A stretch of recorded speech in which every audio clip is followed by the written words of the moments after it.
आज की खामोश वारदात में न कोई गोली चली, न कोई साजिश हुई। बस कुछ मिनट की देरी हुई और एक बेटी हमेशा के लिए खामोश हो गई। क्या एक एग्जाम जिंदगी से बड़ा हो सकता है? क्या कुछ मिनट इतने भारी हो सकते हैं कि कोई ट्रेन के आगे कूदने का फैसला कर ले? क्या नियम इतने सख्त हो गए कि उम्मीद को अंदर जाने नहीं दिया गया? या हम सब बच्चों पर इतना दबाव डाल चुके हैं कि वो हार को अंत समझ बैठते हैं? आज की कहानी सिर्फ एक छात्रा की नहीं है। ये कहानी है हमारे सिस्टम की, हमारे समाज की और हमारी सोच की। देखिए पूरी खामोश वारदात, क्योंकि इस कहानी का जवाब शायद आपके घर में भी छिपा हो सकता है। तो सबसे पहले नमस्कार। आप देख रहे हैं न्यूज इरा के खास एपिसोड खामोश वारदात और मैं हूं आपके साथ पिपी। अगर मेरे चैनल पर आप नए हैं तो चैनल को सब्सक्राइब और फॉलो जरूर कर लें। परीक्षा का पहला दिन बिहार में मैट्रिक की परीक्षा शुरू हुई। करीब 15 लाख से ज्यादा परीक्षार्थी, हर घर में उम्मीद, हर बच्चे की आंखों में सपना। राजधानी पटना में 70 से ज्यादा परीक्षा केंद्र, कड़े नियम, सख्त पहरा और निर्धारित समय के बाद नो एंट्री। जूता मोजा वर्जित, कदाचार मुक्त परीक्षा। व्यवस्था चुस्त, प्रशासन सतर्क, लेकिन जिंदगी का टाइम टेबल हर बार नियमों से मेल नहीं खाता। यह कहानी है पटना जिले के मसौढ़ी थाना क्षेत्र की, खरजम्बा गांव की। एक साधारण परिवार। उस घर की बेटी थी कोमल कुमारी, उम्र तकरीबन 22 वर्ष। पिता मंटू यादव, मां संगीता देवी। इस साल मैट्रिक की परीक्षार्थी। शायद कुछ सालों का गैप रहा होगा, शायद घर की जिम्मेदारियां रही होगी, लेकिन उसने फिर भी कोशिश की। मैट्रिक परीक्षा पास करना चाहती थी, अपने लिए, अपने परिवार के लिए। मंगलवार की सुबह पहला पेपर। कोमल घर से निकली। परीक्षा केंद्र धनरुआ के बर्री इलाके में। मन में घबराहट, साथ में उम्मीद। लेकिन सेंटर पहुंचते पहुंचते कुछ मिनट बीत गए। बस कुछ ही मिनट और दरवाजा बंद। नियम साफ, समय के बाद प्रवेश नहीं। कोमल ने शायद समझाने की कोशिश की होगी, शायद कहा होगा सर बस थोड़ी देर, लेकिन नियम का जवाब नियम ही होता है। उसे रोक दिया गया। एक साल की तैयारी गेट के बाहर रह गई। सवाल, क्या देरी गलत थी? जवाब, हाँ। क्या नियम जरूरी थे? हाँ, लेकिन क्या कोई विकल्प नहीं था? क्या कोई मानवीय दृष्टिकोण नहीं? क्या कुछ मिनट की देरी मौत की वजह बन सकती है? कोमल घर लौटती है, चुपचाप रहती है, शांत रहती है। मां ने पूछा होगा पेपर कैसा हुआ, शायद वो जवाब नहीं दे पाई। परिजनों के अनुसार वो तनाव में थी। उसने कपड़े बदले, बिना कुछ कहे घर से निकल गई।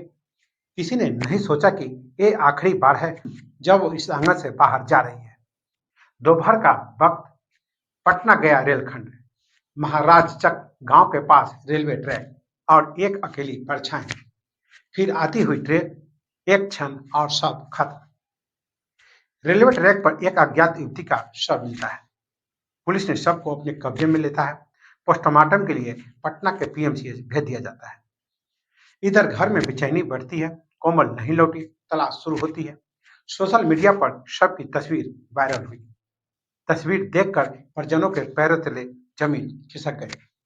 वो कोई और नहीं, कोमल थी। मां ने पुलिस को बताया वो एग्जाम नहीं दे पाई थी, बहुत परेशान थी। शायद इसी वजह से शब्द गले में अटक गए। हर साल परीक्षा के दौरान तनाव बढ़ता है, डर बढ़ता है, तुलना बढ़ती है। अगर फेल हो गए तो क्या? लोग क्या कहेंगे? साल बर्बाद हो जाएगा। क्या हम बच्चों को यह सिखाते हैं कि साल दोबारा आ सकता है, लेकिन जिंदगी नहीं? गांव में लोग बातें करते हैं, 22 साल की होकर भी मैट्रिक अब तक पास नहीं की। ऐसी फुसफुसाहट दिल में कील बन जाती है। शायद कोमल भी इस आवाजों को सुनती रही हो। नियम जरूरी है, अनुशासन जरूरी है, लेकिन संवेदना? क्या परीक्षा केंद्र पर काउंसलर होना चाहिए? क्या देर से पहुंचने वाले छात्र को आपात स्थिति में एक अलग प्रक्रिया मिल सकती है? क्या इंसानियत नियमों से बड़ी नहीं? विशेषज्ञ कहते हैं परीक्षा का तनाव दिल और दिमाग दोनों पर असर डालता है। अगर उस समय कोई सहारा न मिले तो छोटी घटना बड़ा फैसला बन सकती है।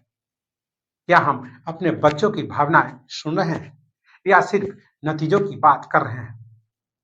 कोमल की खामोश चीख, उसने शायद सोचा होगा, अब सब खत्म, सब क्या कहेंगे, घर वाले निराश होंगे। लेकिन क्या सच में सब खत्म हो गया था? क्या एक साल रुक जाना इतनी भारी था, या हमने उसे यह महसूस कराया कि असफलता जीने लायक नहीं छोड़ती?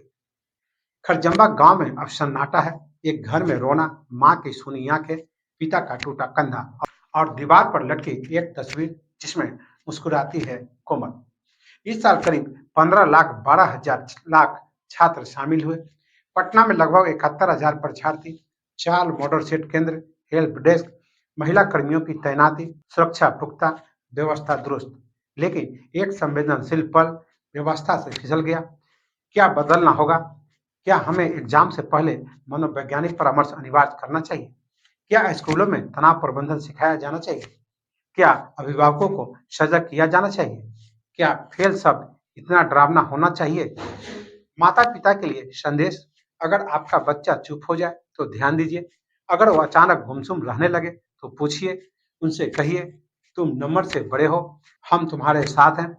गलती हुई तो क्या हुआ, एक गले लगाना जिंदगी बचा सकता है। युवाओं के लिए जो संदेश है: अगर आप यह सुन रहे हैं और परीक्षा को लेकर दबाव में हैं, तो याद रखिए, एक पेपर आपकी पूरी पहचान नहीं है, एक साल आपकी पूरी जिंदगी नहीं है।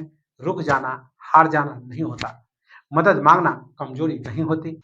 और आखिरी सवाल: अगर उस दिन कोई उसे रोक लेता, अगर किसी ने कहा होता कोई बात नहीं, अगर वो बस एक कॉल कर लेती, तो क्या आज कहानी अलग होती?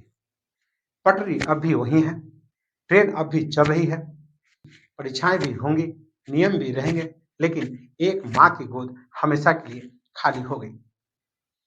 क्या हम इस खामोश वारदात से कुछ सीखेंगे या अगली खबर का इंतजार करेंगे? यह थी खामोश वारदात। जिंदगी को एक मौके से मत तोड़िए, संवेदनशील बनिए, सतर्क रहिए और याद रखिए, परीक्षा दोबारा हो सकती है, जिंदगी नहीं। नमस्कार।